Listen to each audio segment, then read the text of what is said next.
નમસ્કાર, વીટીવી ગુજરાતી.com પર તમારું સ્વાગત છે. મારું નામ છે કરણ. મારી આસપાસ તમે જેટલા ચહેરાઓ જોઈ રહ્યા છો એ ચહેરાઓ તમે ક્યાંક ને ક્યાંક જોઈ લીધા હશે. મારી આસપાસ જે ભાઈ ઊભા છે, જે બેન ઊભા છે, એમને પોલીસ દ્વારા ઢસેડતા તમે જોયા હશો.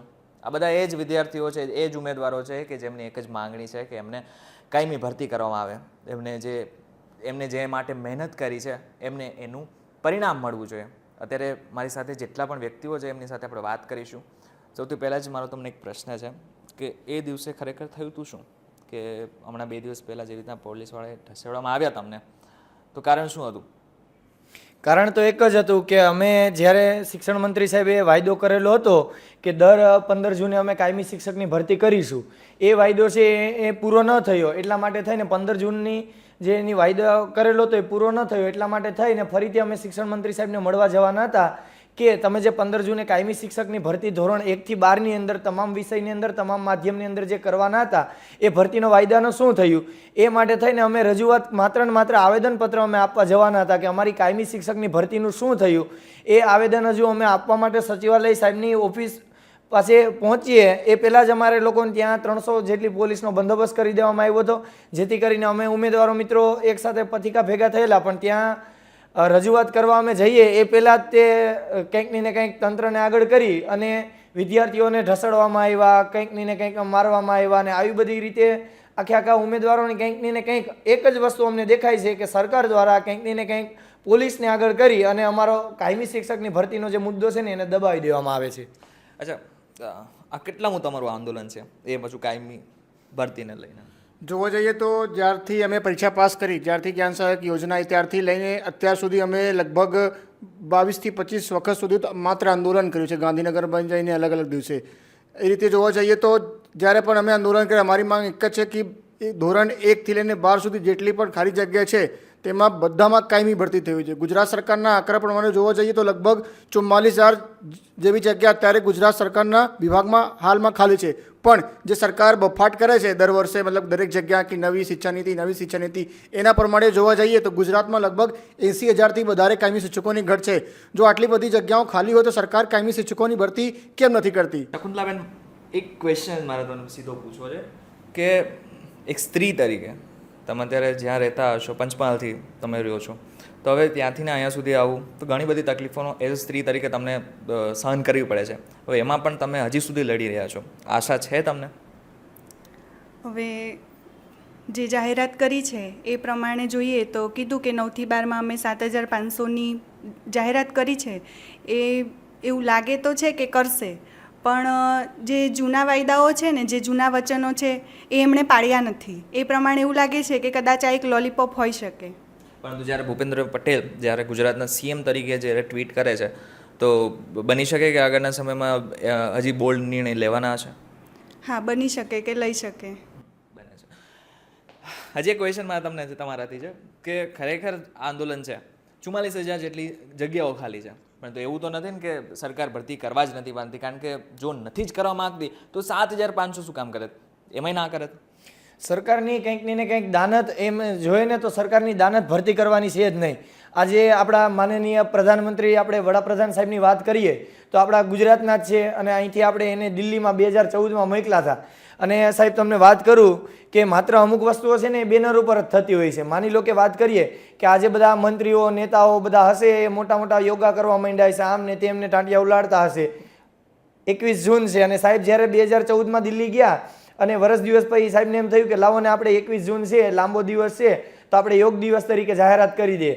અને ત્યારથી આજે માની લો કે 10મો આજે યોગ દિવસ છે, તેમ છતાં પણ નરી વાસ્તવિકતા એ છે કે કંઈકની ને કંઈક જોવા જાય તો માત્ર આ બેનર ઉપર ખાલી આમ હાથ જોડીને યોગા કરીને ધ્યાન ધરીને બસ લોકોને બેવફાક બનાવે છે, મામૂદ બનાવે છે. બાકી સત્ય હકીકત એ છે કે અત્યારે તમે જોવા જાઓ તો 2012માં છેલ્લે પીટી ટીચર મતલબ વ્યાયામ શિક્ષકની ભરતી કરી હતી.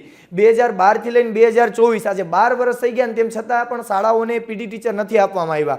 એનો મતલબ ખાલી છોકરાઓને પાઠ્યપુસ્તક આપી દે છે સર્વાંગી વિકાસ તરીકે, પરંતુ શિક્ષકની ભરતી કરવામાં જ નથી આવતી. અને જે તે ક્લાસ ટીચર હોય ને એને જ કહી દે કે ભાઈ તું ગણિત બી ભણાય, વિજ્ઞાન બી ભણાય, સમાજ બી ભણાય, બધું ગુજરાતી, હિન્દી, ઇંગ્લિશ બધું એને જ ભણાવવાનું, સાથે સાથે કંઈ નહીં તો કમ્પ્યુટર એને જ ભણાવવાનું, વ્યાયામ તો એને જ ભણાવવાનું. એક ટીચર કેટલા વિષય ભણાવે? ગુજરાતી ભણાવે, ગણિત ભણાવે, ઇંગ્લિશ ભણાવે, પીટી કરાવે, ખબર નહીં કેટલા કેટલા કામ આપી દે છે. તો આ બધી માત્ર બેનરો પર જ વાત કરે છે. આ જે સત્ય હકીકત છે 21 જૂન યોગ દિવસ, આ મેં તમને આ નરી વાસ્તવિકતા કીધી.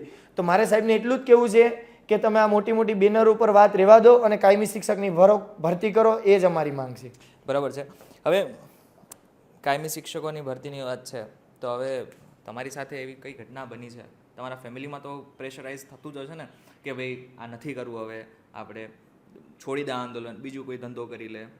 प्रेशर तो बहुत है, लेकिन हम अपने जो हमारी मांग है उस पर हम मक्कम है. मतलब बोलते हैं जब तक संघर्ष है संघर्ष ही शक्ति है. मतलब जब तक सरकार भर्ती नहीं करेगी तब तक हम लगातार गांधीनगर में इससे ज़्यादा उग्र आंदोलन करेंगे. जैसा कि आपने बहन से पूछा कि 7,000 जो 500 सरकार ने जाहिरात किया है उस पर विश्वास है कि नहीं, तो मुझे तो 1% पे विश्वास नहीं है. क्योंकि जितने भी शिक्षण मंत्री गुजरात में हुए हैं वो जो जाहिरात करते हैं उसको पूरा ही नहीं करते हैं. आप भूपेंद्र सिंह चुड़ासमा जी जब शिक्षण मंत्री थे उन्होंने जो जाहिरात की थी उनको वो जाहिरात को जीतू वाघाणी जी ने पूरा किया. फिर जब जीतू वाघाणी जी शिक्षण मंत्री बने उनके जाहिरात को कुबेर डिंडोर जी अभी तक नहीं पूरा कर पाए. उन्होंने 5360 की जाहिरात की थी विद्या सहायक की, जिसमें से 2600 की जाहिरात उन्होंने उस टाइम पे की. मतलब 2600 सीट हम अभी भरेंगे, दूसरी 2760 परीक्षा होने के बाद भरी जाएगी. वो 2022 में फॉर्म भराया, वो भर्ती प्रक्रिया अभी परसों जाके पूरी हुई है. जो भर्ती विभाग है उसने हमको ऐसा बोला कि जो 2600 की भर्ती हुई थी उसमें से कैंडिडेट ऐसा था, मतलब उसका कोई डॉक्यूमेंट कुछ मिसिंग था, उसको हमने परसों कैंसिल किया. मतलब 2600 की भर्ती प्रक्रिया परसों पूरी हुई. मतलब कि एक भर्ती करने में लगभग सरकार 2 साल लेती है. और 2750 अभी भी बाकी. जब 21/11 को हमारा घर्षण हुआ था, आपने भी देखा था, उस टाइम पे फ्रैक्चर उक्चर सब कुछ हुआ था. तब दूसरे दिन 22 तारीख को सरकार ने वो परिपत्र जारी किया, मतलब 2750 की विद्या सहायक की भर्ती आने वाले में समय में होगी. दूसरी बात देखा जाए तो मेरा अन्य माध्यम में आता है, उसके अंदर 5 माध्यम आते हैं, हिंदी, उर्दू, मराठी, अंग्रेजी, तमिल, तेलुगु. उसमें तो पिछले 6 वर्षों से एक भी भर्ती नहीं हुई है. जब 2750 की जाहिरात आई तो हम जब मंत्री जी से मिलने गए कि अन्य माध्यम क्या कहा, बोले अन्य माध्यम की भर्ती जो 2750 में से हम देंगे, आपका रोस्टर महकम सब कुछ मंगाना चालू किया है. फरवरी के अंत तक या तो चुनाव के पहले अन्य माध्यम की भर्ती आएगी, उसके बाद दूसरी 3250 की हम मंजूरी लेकर गुजराती माध्यम की भर्ती जून जुलाई में विद्या सहायक की करेंगे. लेकिन ऐसा कुछ भी हुआ नहीं. चुनाव भी आया, सरकार भी बन गई. जब हम चुनाव के बाद मिलने गए तब मंत्री जी ने बोला हाँ फाइल मेरे पास आई है, इतनी जगह है, और मैंने फाइल सीएम के पास अप्रूवल के लिए भेजी है. सीएम के पास अप्रूवल के लिए भेजे लगभग 20 दिन हो गए, अभी तक अन्य माध्यम की जाहिरात नहीं आई है. देखा जाए जब मंजूर की हुई जगह फाइल रेडी है, महकम सब कुछ रेडी है. अगर अन्य माध्यम में देखा जाए तो लगभग 1800 जगह हैं, उम्मीदवार बहुत ही कम है, 300 से 400 लोग ही हैं पांचों माध्यम का मिलाकर. सरकार अगर भर्ती करना चाहे तो फॉर्म जाहिरात करे, फॉर्म भरवाए और 1 महीने के अंदर भर्ती प्रोसेस पूरा हो सकता है. जब मंजूर की हुई भर्ती सरकार नहीं कर रही है तो 7500 का लॉलीपॉप दिया है वो भी करने वाली नहीं है. क्यों? क्योंकि उसका कारण है 2 दिन पहले सरकार ने 6300 दूसरे ज्ञान सहायक भरने का परिपत्र दिया है. आप मुझे बताइए, जब आप एक तरफ ज्ञान सहायक ले हैं, दूसरी तरफ आप कायमी भर्ती की जाहिरात कर रहे हैं, तो मैं सरकार से ये मांग करता हूं, क्योंकि जो रोस्टर महकम आता है खाली जगह का वो ज्ञान सहायक के लिए कायमी भर्ती के लिए सेम ही है. अगर सरकार की नीयत, नीति और बच्चों के बारे में अच्छा अगर सोच रहे हैं, शिक्षण व्यवस्था के बारे में अच्छा सोच रहे हैं, तो सरकार से मैं दोनों हाथ जोड़कर विनती करता हूं, जो आपने 7500 की जाहिरात की है वो 6300 की जगह पर आप तुरंत कायमी शिक्षकों की भर्ती कर दीजिए, तब हमको विश्वास होगा. लेकिन सरकार ऐसा करना चाहती नहीं है, क्योंकि उनको पता है 6300 जो हमने ज्ञान सहायक दिया है उसमें लोग फॉर्म भर दें, 3 महीने के बाद क्या होगा, शिक्षण मंत्री जी रहेंगे, मंत्री रहेंगे कि नहीं रहेंगे. जब हम रजूआत लेके जाएंगे ना, मैं आपको लिख के देता हूँ, 3 महीने बाद अगर मैं खुद जाऊँगा ना पूछने 7500 की भर्ती प्रोसेस कहाँ पहुँची, तो यही अधिकारी, यही मंत्री जवाब देंगे कि ये तो पुराने मंत्री थे. अगर मंत्री यही रहेंगे, बोलेंगे मैंने कहाँ बोला, क्योंकि उन्होंने बोला, जो मीडिया में अगली बार उन्होंने बोला था मंत्री जी ने, हर वर्ष 15 जून के आसपास में कायमी शिक्षक की भर्ती की जाएगी. मीडिया में लगातार वायरल हुआ. लेकिन जब हम मंत्री जी के पास गए, सर आपका वीडियो है, तो बोलते तुम लोग को एडिटिंग करने अच्छा आता है, मेरी वॉइस को चेंज कर दो. मैंने ऐसा कहाँ बोला हुआ है. अगर हम 7500 की बात लेके जाएं तो बोलेंगे मैंने कहाँ बोला, तो सर मुख्यमंत्री जी ने बोला, प्रवक्ता मंत्री ने बोला, उनके पास जाओ. तो हम जाएंगे किसके पास? तो हमारा सरकार से ये निवेदन है, जिस तरह ज्ञान सहायक की भर्ती का पता है, इन्होंने ज्ञान सहायक योजना लाई, पोर्टल तैयार कर दिया, फॉर्म भरवा लिया, 15 दिन में फटाफट सब कुछ हो जाता है. तो सरकार जब ज्ञान सहायक जो वैकल्पिक व्यवस्था है, जो करार रूपी है, अगर वो 15 दिन के अंदर पूरी भर्ती प्रोसेस हो सकती है, तो कायमी भर्ती के लिए स्पीड से प्रोसेस क्यों नहीं हो सकता? सरकार से हमारी यही मांग है, अगर आपको 7500 की भर्ती करनी है तो 1 महीने के अंदर वो भर्ती प्रोसेस ज्ञान सहायक की तरह पूरी कीजिए. दूसरी, टेट 1 और टेट 2, लगभग देखा जाए तो गुजरात में टेट 1 और टेट 2 पास उम्मीदवार लगभग 40,000 से ज़्यादा है और जगह देखी जाए 30,000 ज़्यादा जगह खाली है। तो सरकार उनके लिए क्या कर रही है?